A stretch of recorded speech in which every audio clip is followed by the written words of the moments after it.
Senhor presidente, mais uma vez, senador Benedito, revelar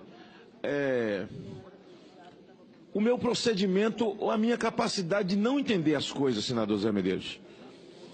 Eu sei que eu sou uma pessoa indouta, de raciocínio lento, eu não consigo fazer leitura rápida das coisas, eu tenho dificuldade de entender e de verbalizar.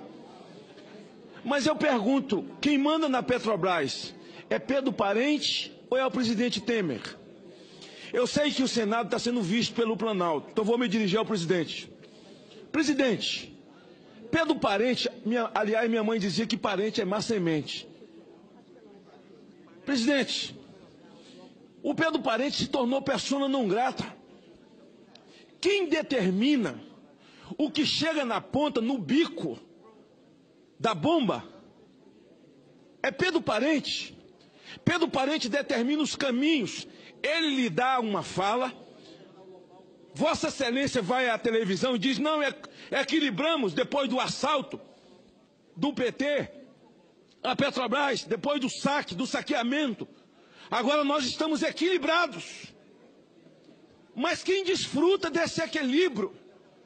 Senhor presidente, Pedro Parente não vai conseguir incutir, senhor presidente, nem Vossa Excelência e nem os seus assessores, na cabeça de milhões de brasileiros que estão nas ruas enfileirados em frente a postos de gasolina e que não conseguem entender como que os nossos vizinhos compram da Petrobras e vendem um litro por R$ 1,10 ou R$ 1,20. E a Petrobras é nossa. Nós batemos no peito feito um monte de otário, um monte de babaca. A Petrobras é nossa, mas o nosso litro é R$ 6. Senhor presidente, eu estava perguntando aqui ao líder do governo, senador Romero Jucá, que é um negociador de sequestro, porque ninguém consegue ser líder de um governo se não tiver essa característica.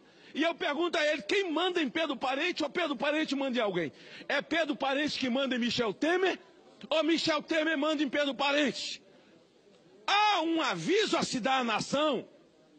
O problema desse país é corrupção, é assalto, é dinheiro roubado, é parar de roubar que pode baixar todas as coisas. É preciso, como se discutiu no Colégio de Líderes, que os governadores sejam chamados para discussão, porque o nosso problema é de carga tributária. O Brasil não tem a maior carga tributária do mundo, é mentira.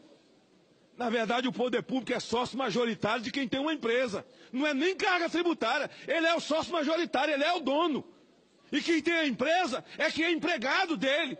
Mas veja, nessa questão que nós estamos discutindo, a questão dos combustíveis no Brasil, do gás de cozinha, não é mais caminhoneiro, é dona de casa, é hospital, é hotel, onde você tem que cozinhar, está faltando gás.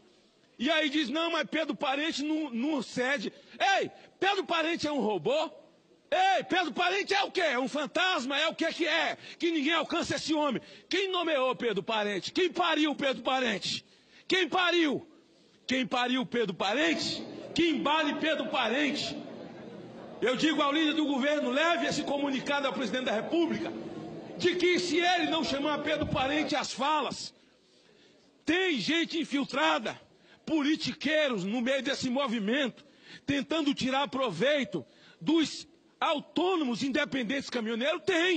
Tem gente vagabundo metido nisso? Tem, porque gente vagabundo tem em todo lugar, mas a maioria absoluta são de autônomos caminhoneiros que sofrem pelas estradas e cidadãos brasileiros que para ir para casa, para colocar gasolina no tanque, tem que pagar 5, 6 reais.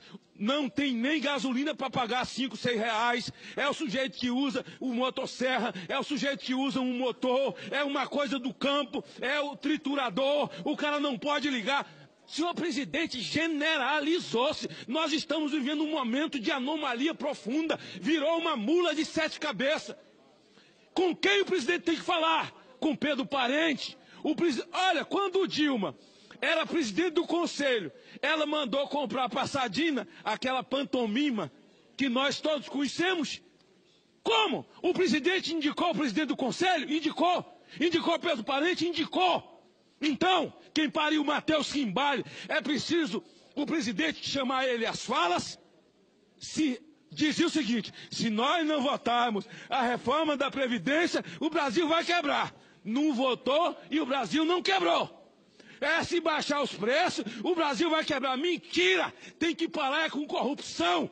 Pode baixar os preços sim, que o Brasil não vai quebrar. E isso é responsabilidade do presidente da República.